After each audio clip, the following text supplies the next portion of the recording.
You said you had a blue shirt on. See, I pay attention. Just kidding. Just kidding, of course. Oh, okay, so good morning, everyone. It's so good to see you. So happy to see you in this field of love. Patty Castaneda Davis, hello, hello, hello. Patty's often with us online, and she deigned to come be with us today. Thank you. So good to see, and I'm not pointing just her out. I'm happy to see all of you. It's just been a while. So, yeah. Okay, she was our board president once. Just have to give kudos, yeah. All right, so we've been talking about creativity in the golden age. And last week we talked about in the beginning. In the beginning, and honestly, I do not remember a word I said. So therefore, I'm in the beginning now. That's how it works, you know, you just channel and it's like, what did I say? So the topic today is radiating and emerging. So there are laws of the universe, quantum laws of the universe. There are, of course, the physical laws, gravity and so forth. And there are spiritual laws, and simply, you don't even have to call them spiritual, they're just laws. They're just the way it is, because we're all in this quantum field of infinite possibilities and high potentiality. And this field, I say, is another name for God. I say is another name for the divine. And there are many, as Sarah said, there are so many names for God, and yet none of them are able to really convey the meaning of this oneness, because it's so vast, it's so awesome. And we talked about, a couple months ago, we talked about the Indra's net in the Hindu tradition. And the web, the World Wide Web actually is kind of an example of that too, that we're in this web of life. And that each and every one of us is connected with each and every one of us and with everything that is, because we are in this quantum field together. And so by our nature, we are participants in this universe. We aren't separate from the divine. We don't pray to a God outside of ourselves, which is lovely for traditions that do that, and that's not our tradition. Because in our tradition, we know in the beginning, here's what I said, in the beginning was the Word, and the Word was with God, and the Word was God, and everything that was made by this one. And again, don't let the word God be limitation for you, because it's simply a name. You know, and again, for the unnameable, for that which is so vast, so spacious, so awesome, and that we are one with this one. It is every single one of us. And so there is a power within each one of us. There is a presence within each one of us. There is a creative power. For we are made to be participants in this universe. Now see, when we're in that first stage of consciousness, that victim stage, we're in that stage of thinking there's something outside of us that's affecting us, that's testing us, that's judging us, all of this stuff. And we've transcended that meaning of the infinite. Because what we realize is we take the words of Yeshua, Jesus the Christ, we take his words, we take the words of Buddha, we take the words of the great sages and mystics of all of past traditions, and those sages, those mystics tell us there's only one of us here, and that we are all participants in this life. So here's the thing, that this creative law is always in operation, always. It's always operating, whether we think it is or not. So we talk about using the law, and the reality is it's always in operation. For example, the laws of the universe, as David Spangler says, the one law of manifestation is to be. To be. So whatever we are being in consciousness, wherever our main attention, our main focus, and not only our attention and our focus, but what we have embodied, what we have embraced in our consciousness, that's what creates. And there are lots of, this gets down a road that's crazy sometimes, which I may get into in a couple of weeks when I'm back here again. Because some might say, well, what about those things like the Holocaust? What about slavery? What about, what's going on in Israel and Palestine? What What about what's going on in the Sudan and all of these places? And we'll work with that. But right now, what I want to do is work with these laws that we used to teach in our teaching, mainly the law of cause and effect, which is the law of attraction. And I think a lot of you know of that one because you've seen The Secret, because you've been in teachings that have taught that. You could call it the law of karma, whatever. And that's one level of law. That's one level. Where I speak my word, and last week I spoke a lot to that, where I speak my word and embody the reality of that word. For example, I speak my word claiming and knowing that I want a new car. Let's go real basic here. So what I do is I'm really knowing within my consciousness that that is possible for me, first of all. I'm placing my intention there. I'm placing my attention there.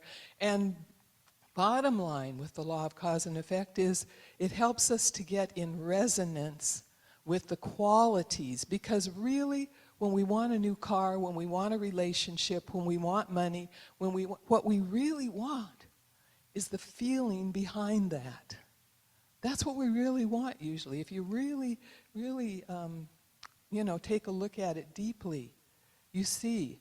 For example, when I want a new car, I want, or a car in general, I want mobility.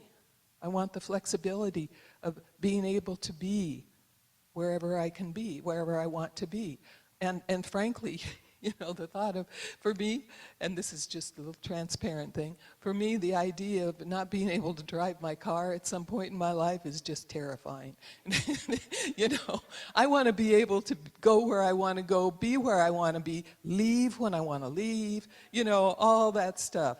So basically, it's not even for me about, what it's really about is freedom. If you hear what I'm saying, it's really about freedom. If I'm wanting more abundance in my life, more prosperity, it's really about, it can be a lot of things for a lot of people, but what were you saying, Sarah? Also about freedom? What else is behind prosperity? Anybody want to share? Belonging. To be generous, to be able to give, because there's that within us that wants to give. Because of our nature, we want to give. Expansion. What's that? Security. Yeah, security is a big one. Joy. Yeah, see, and some of us have different reasons for wanting these things. Getting your needs met. Yeah. And so what we want to do with that then, at the level of law of attraction, yes, it looks like money, and we can make the vision boards and do all of that kind of a thing, but we can't just leave it there. We've got to be willing to become what it is that we want to experience. So if I want a car and I want freedom, then I need to embody that in myself. I need to know a place in me that is free all the time. And I'm happy to say, yay, that from those initial days of needing a car, wanting money, all of that, it's come to more of oh wow, my needs are always met. I am free, and all of this. And so basically that law of attraction, we start there, and we build a field of resonance. You know what I'm talking about? We resonate with the thing that we want. Not because of the thing. I'm not resonating with a car, I'm resonating, or maybe I am, I don't know. Maybe that's part of it, right? But I'm resonating with the feeling tone of what my soul really wants to express. Because when we want something, it's that inner part of us that really wants expression in some way, shape, or form, some quality. And so we're in that place of the law of attraction, or you could call it the law of resonance, and then as we grow spiritually, it becomes deeper. As we grow spiritually, what happens is we begin to realize more deeply our true nature. We begin to really get that spirit is my life. I am that. I am that which I desire. I am that I am. I am this oneness. And then when we're in that place of I am the oneness, then we take those qualities, and what we realize is that not only do I have those qualities, catch this, I am those qualities. I'm not just, I am it because of our divine nature, because of our divine nature, everything has already been given to us, everything, and I'm talking about the invisible world here. So, everything has been given in the invisible, and the law of manifestation is that what I am knowing deep within me, and it goes beyond faith, everybody. It goes beyond belief. It goes from a place of I'm believing it to I'm knowing it. That's the reason we do affirmative prayer. That's when we meditate. It brings us into the deep awareness of who and what we truly are. What's our true nature? And then we get to see and sense and feel, I am that one, and all of these qualities are within me. And then we might notice, as we all do, we all have structures in our lives that aren't strong. We have some that are very strong. For example, in my life, it's always been very easy for me to make friends, to be with people, that's always been really easy for me. And so what happens in my life? People show up. Out of nowhere, people show up. And that's never been a challenge. An area of challenge in my life previously has been abundance, prosperity. I always made it, but just by the skin of my teeth. And I don't call that real abundance or real prosperity. I want to absolutely know that I'm always provided for. And now I know that. And so no matter what, I have that awareness. And so I know, therefore, that I'm always taken care of. No matter what it looks like, no matter what the income looks like, no matter what the outgo looks like, the outflow, whatever, I'm just knowing it deep within me because I know who I am. Do you know who you are? Thank you. You are amazing. You are beautiful. You are the very presence of the divine in form. See, oh my God, we have come down on this earth plane for a time such as this. Each one of us is here for a reason. And our souls have chosen that reason. And I believe a big reason for all of us is to be part of this big shift that the world is going through, that looks pretty murky sometimes, that looks pretty difficult sometimes, that looks pretty bad sometimes. And we're here to be the vibration, to be the love, the peace, the joy, the compassion, the harmony, to be all of this in the midst of everything going on in the world. Because, and this has been calibrated and tested because our consciousness can change people. Our consciousness can change the world. And just as the reading said, God doesn't create by dominating, by manipulating. We don't do that. We just be. We be the love, we be the peace, we be the joy, and that means we have a deep and abiding realization that this is who and what I am. And when we have that realization, we live our lives that way. We are loving, we are peaceful, we generously bring our gifts. Excuse me, I need some water. I'm talking too fast, too much.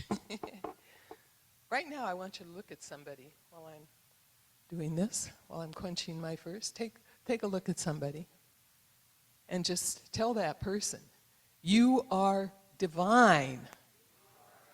You are beautiful. You are love. You are the very peace of the infinite. Your presence gives us joy. Thank you for being you. And for showing up on the planet. Because it takes courage to be here right now, right? Yeah, you can say that too. Thank you for being courageous enough to be here. And so we move from that place of the law of attraction to what's called the law of radiance.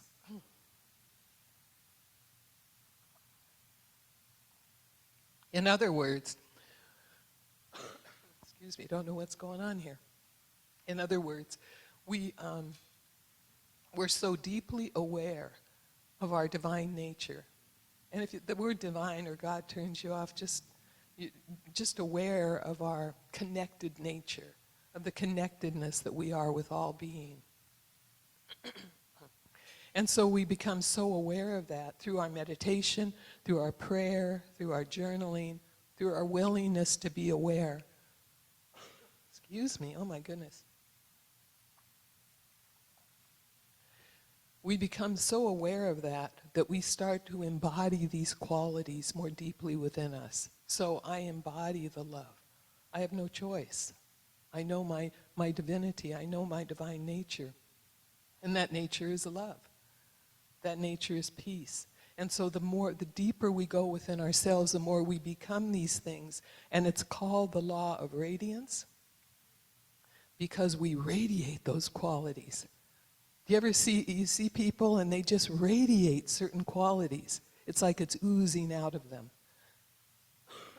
And then some people are radiating other qualities, you know.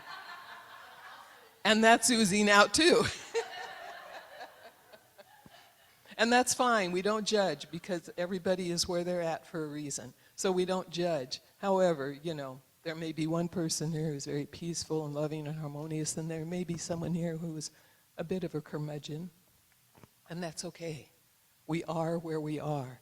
And, pardon me, when we have people in our lives who are difficult, what do? If we're willing, they grow us. They allow us to be more than we ever thought we could be. And I think I've told you many times that some of the most difficult people in my life have been some of my greatest spiritual teachers. Because I've had to grow. I've had to become more than I ever thought I could be. I'm going to have to stop in a minute, I think. Y'all go, yay. What do you have there? Oh, thank you. I was just thinking, where are the lozenges I usually bring? Okay, thank you. We'll see. I want you all to, right now, I want you all to kind of go within for a minute and see me as cough-free.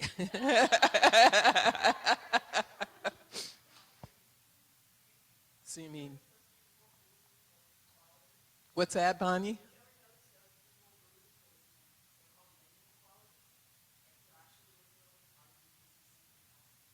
Yes.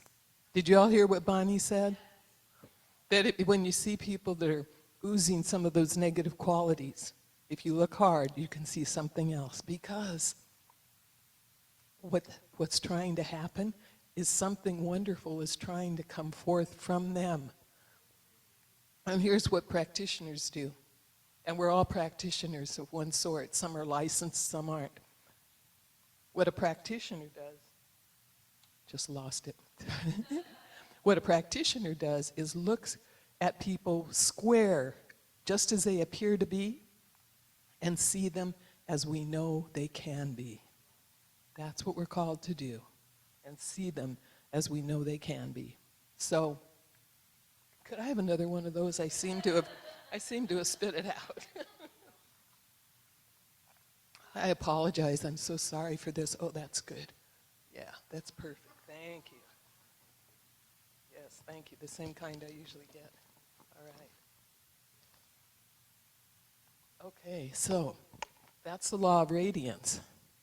And so what happens then, we literally become the thing that we're wanting.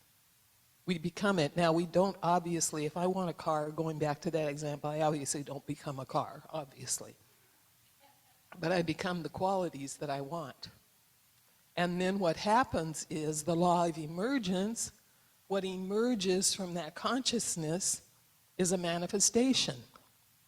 And it may look just what like just what I wanted, or it may be something different, because this great law of the universe that always reflects to us who we are, this great law of the universe knows better than we do how to outpicture what we want, how that outpictures. Because you see, in our limited thinking, when we come even from imagination, and imagination is wonderful, but when we come even from imagination, it's based on what we experienced before, right? And so we want to go deeper during that law of radiance. We want to go deeper and be willing to experience what we've never experienced before. That's the beauty of visioning. That's the beauty of the process we have, the spiritual practice that we use all the time here, called visioning. Because we open up to what's the highest possibility, what's the highest that can happen here. And then we as best we can, we put aside all of those thoughts, all of those ideas that we've had about that, and let ourselves be totally, totally, totally open in the moment. So in visioning, I may get ideas about myself I'd never ever thought of before. You know, before I came up north here to Oakland Center for Spiritual Living, Reverend Michael and I did a little bit of visioning because I knew that something wanted to happen in my life. And he and I both thought, oh, well, I'll do more at Agape International, I'll travel more, I'll do all this. That was our limited idea. And what came forth? We didn't see it outpictured. We didn't see the form it was going to take, but the feeling was there. I'm here to be an instrument of the divine. I'm here to live the next stage of my soul's evolution. And so when we're in that place of just openness, things come up that you may not have ever expected and you may not have ever wanted.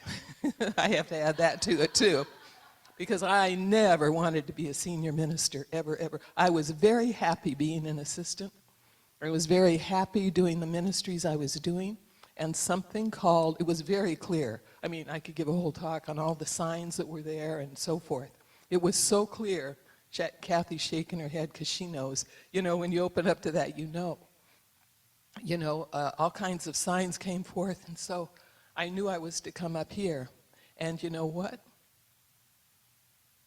It was the most powerful experience at that time in my life. Just as being here is the most powerful experience now in my life. When TJ stepped down here and asked me if I'd be willing to take over, there wasn't a question in my mind, because I was accustomed to visioning, because I was always being open to the infinite. And so it was just, I don't know why I said it, but I said yes.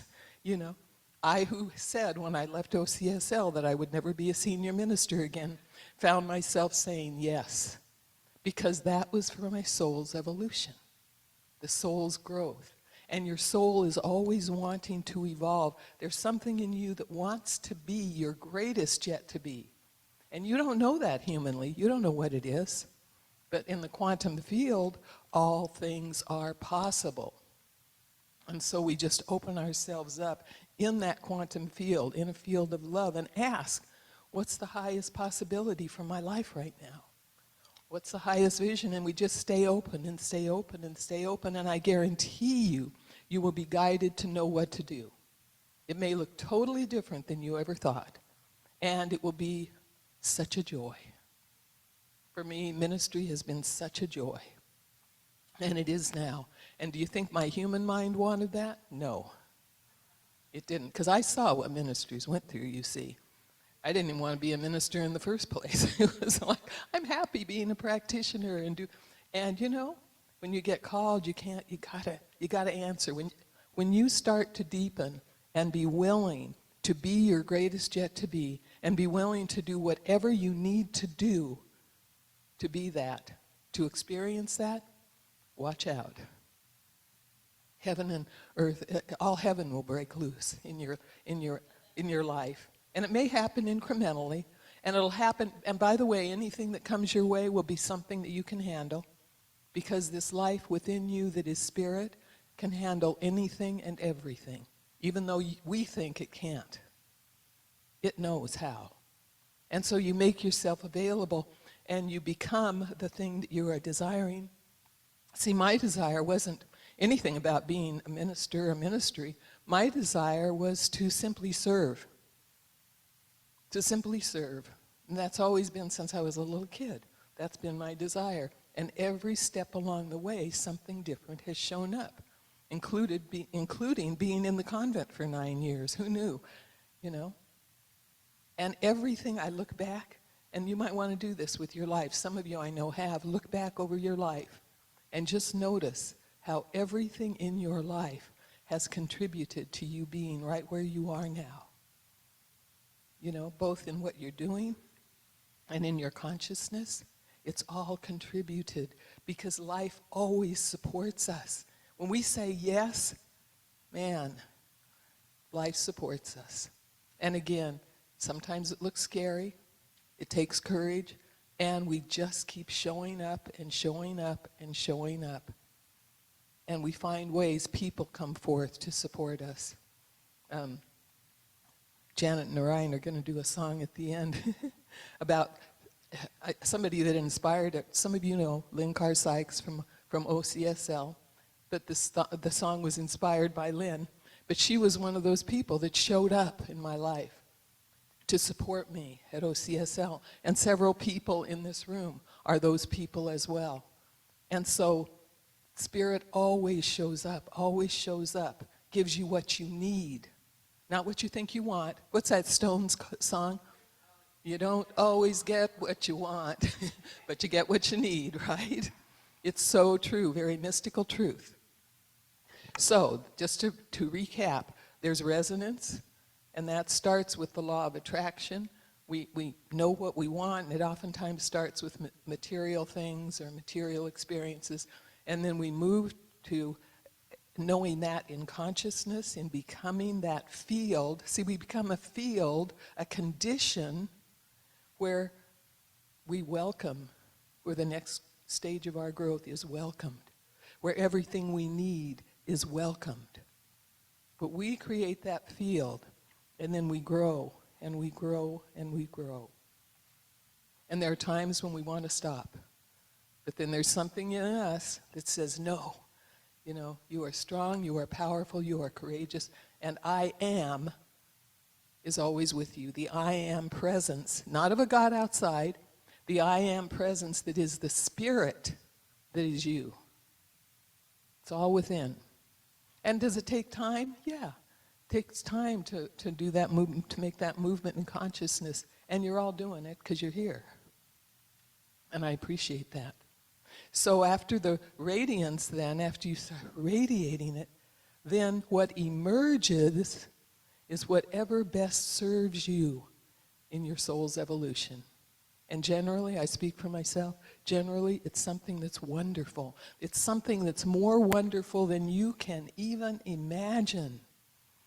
Imagination's wonderful, and it's a good starting place. And don't let it keep you from going beyond that imagination, from going beyond what you think you can be.